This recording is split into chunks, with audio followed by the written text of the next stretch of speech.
Make sure you can hear me. So first of all, I want to thank the ladies of the Holmes Church for having me this morning. I am so honored and grateful to be here with all of you. And I also want to thank you all, not just for being here, but for being present with me in this moment. I'm going to be leaning in on you all for your positive energy, your engagement, your feedback. And I'm going to start off with a request right after that. Now, if I say something today, and it resonates with you, I need you to do me a favor, and I want you to say, yes, sis. If I say something that you wholeheartedly agree with, you can say, yes, sis. And listen, if I say something that steps on your toes a little bit, you can say, oh, yes, sis. You all gonna help me out with that? Yes. All right. I love it. All right, y'all. So I have a confession. Next month, I reach a milestone that, until quite recently, it's been very troubling for me. In 27 very short days, I will celebrate my 30th birthday.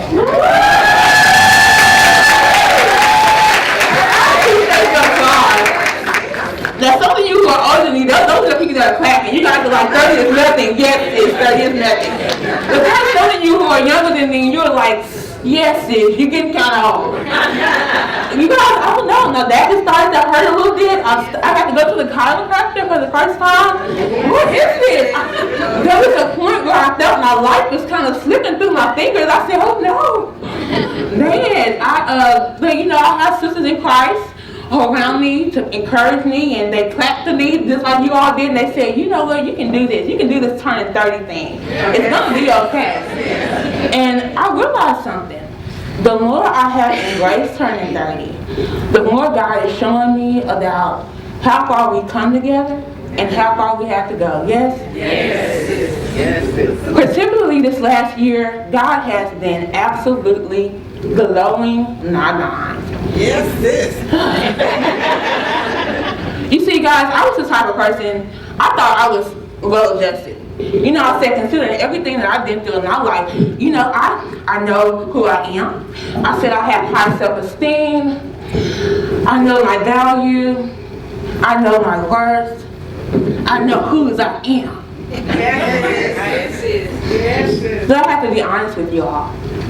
It took me almost 30 years to acknowledge that for the latter half of my life, the past 15 years or so, I've actually been grappling with a kind of identity crisis.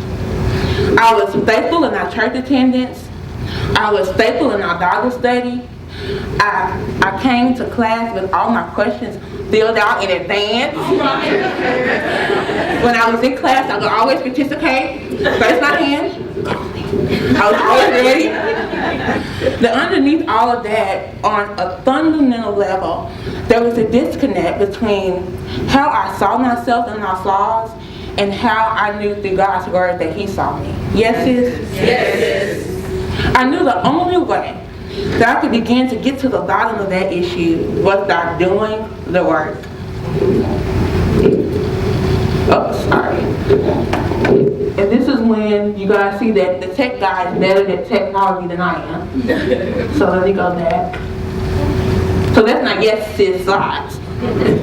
And then, so this is me. I thought I was doing something, you know, this was my birthday last year. So, as I said, there was a disconnect.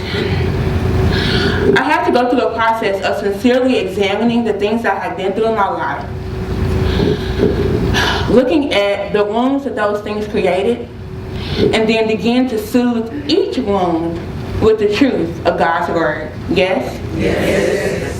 Now, for those of you who attend my workshop, we're going to go into this process with a little bit more detail.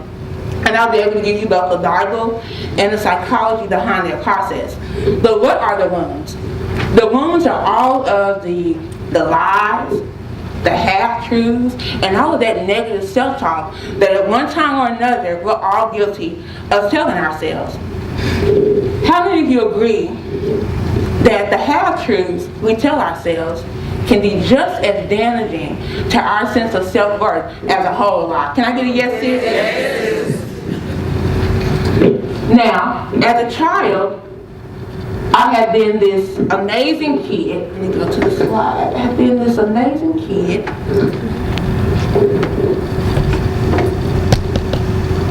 Oh, there it is. Thank you. See, Chris, you hooking me up. Thank you, Chris. I had been this amazing kid with the world at my feet. I was really, really smart. I was really bright. I was really energetic. And I had dreams for myself. I said, I want to be a storyteller. I want to be a singer. I want to be an actress. I want to be a writer. I want to be a director. I was going to take the entertainment world by storm. I had loving parents who made sure that anything I wanted to try in my life, my sister and I had the opportunity to do so. And my mom made sure we were always cute. Honey, our hair was lazy. And we always got compliments wherever we went. And then life happened, and everything changed. I wonder if you could think back to the first time life really happened to you. The first time life took everything you thought you knew and everything you thought you were sure of and turned it completely upside down. Yes, it is. For some, it's a parent who leaves the home and leaves you feeling abandoned. For others, it's a death, mom, dad, grandma, leaving you with unaddressed grief. For some, it may be abuse, sexual, physical, emotional. For me, it was illness. At 10 years old, I was diagnosed with one of the rarest vascular anomalies in the world, called arterial venous malformation. As my arteries and my veins grew, too much blood began to rush through, and it destroyed everything in its path. Bone structure, muscles, tissue, resulting in over 40 surgeries to date. That beautiful little girl became a teenager that was unrecognizable, not only to other people, but even to myself. It left me with facial paralysis that had me learning how to eat and speak all over again. It left me with pain that was so excruciating at times I thought I was going to die.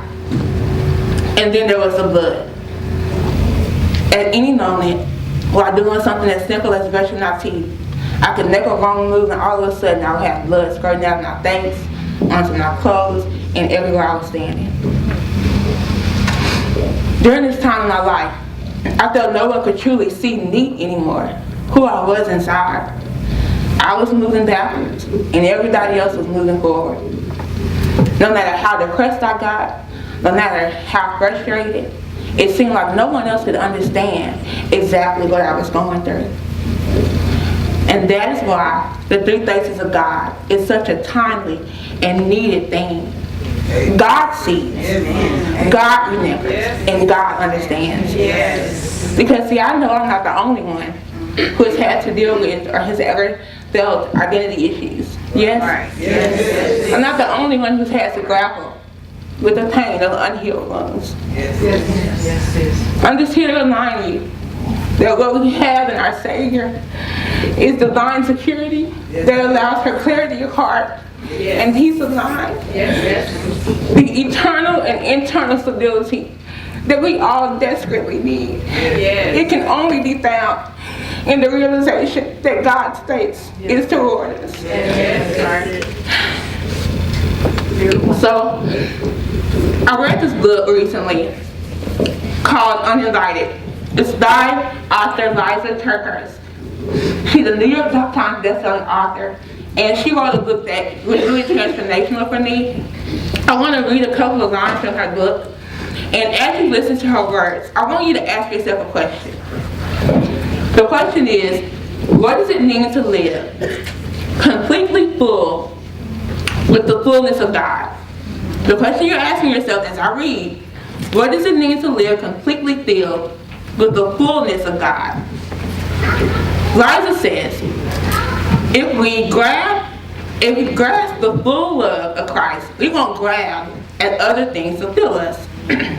His love is a glorious way, preventing the harsh words and the hurtful situations from becoming a destructive force. We will feel the wind, but we aren't destroyed by it. She says there's a power in really knowing this. It isn't dependent on what you've accomplished or on another person loving or accepting you. Nor is it because you always feel full. You are full. Because Christ brought fullness to you. Yes, I am fully loved, fully accepted, and fully empowered. If you agree, say yes, sis. Yes, sis. Now, because I value transparency, I have to be real with you guys. Now, when I first heard this, I thought, wow. I said, that is so powerful. I said, you know, Liza, I really agree with you. I totally agree with you 150%. But the truth is, I was operating not heart, not thoughts, not actions, based on what I felt about myself and not what I knew about my God. How many of you know there's a difference? I never fully felt loved. I never fully loved all myself because I never felt truly seen. I loved that I was smart and I was outgoing, but I always felt physically ugly and constantly disappointed. I never felt fully accepted because I never felt truly remembered.